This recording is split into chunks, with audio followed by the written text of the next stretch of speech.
Bright suns, fellow nerds, collectors, and super friends, Pakman the PakNerd here, and welcome back to the channel. Today we're going to take a close look at a new figure. This is the Star Wars Black Series Wave 39 Asajj Ventress figure from Hasbro.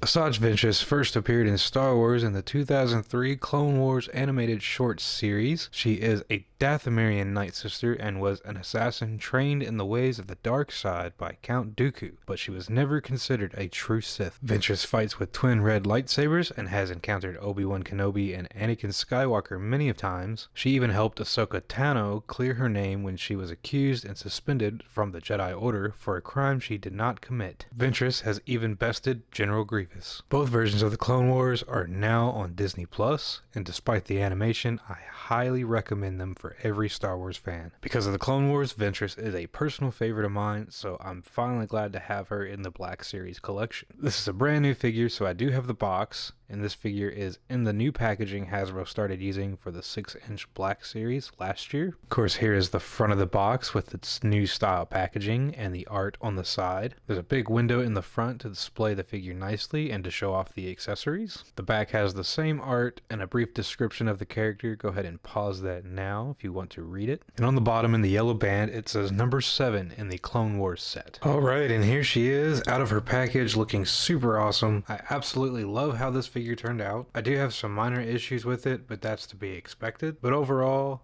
I am completely happy to have this figure. I love that they give these animated characters a more realistic look to fit into the Black Series line, and I think it translates well with this figure. The outfit comes from her first appearance in the 2008 Clone Wars animated movie, and is her most common outfit. The skirt is made of soft goods, but it is a stretchy material, so it may or may not hinder your articulation. Here she is close up. The head sculpt is fantastic with the photoreal face printing tech that Hasbro has been using. The blue in her eyes pop with the blushing and eyeshadow, plus the blue lines for her tattoos are pretty well executed. As for the outfit, I do wish it was a bit darker, and there are some slight paint bleeds here and there, but that's okay. We have some nice sculpt work in the arms and torso, which continue down her legs. I've noticed some color differences in the torso compared to other people's Ventress figures.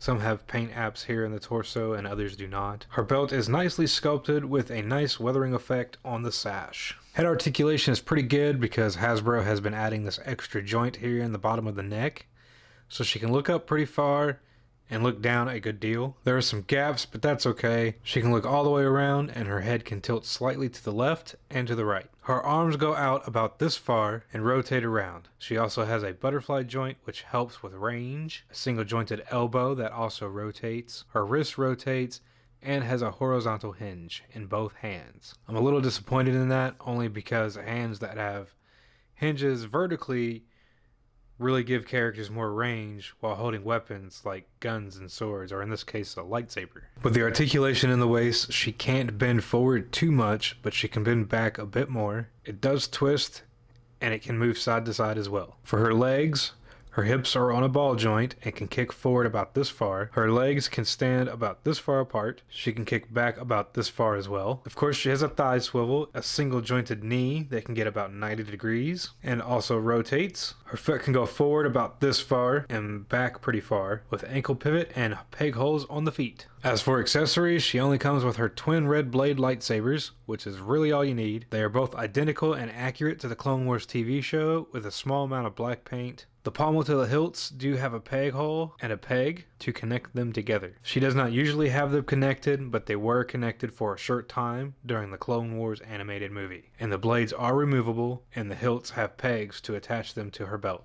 like so. Of course, Ventress needs some friends, so let's see how she scales with other figures. Here is Ventress with her master, Count Dooku, as well as another Dathomirian, Darth Maul. As you can see, she scales a little bit shorter than either one of them, which is fine because that's more accurate to the way it's supposed to be. Here she is next to Battle Droid And here she is standing next to General Grievous. Here she is standing next to clone General Obi-Wan Kenobi and Anakin Skywalker. Here she is next to a clone, Captain Rex, and of course the Season 7 Ahsoka Tano. Overall, a very solid figure, especially if you're a fan of the Clone Wars. Even with the wrist articulation and the light color, I have very minimal complaints. The skirt did not hinder the articulation in any way, and all in all, a very fun figure to pose around and worth a spot on the shelf. So if you want her, go find her while you still can. She will be hard to find and won't be around for very long. So good luck and happy hunting. Until next time, may the Force be with you. Pakman out.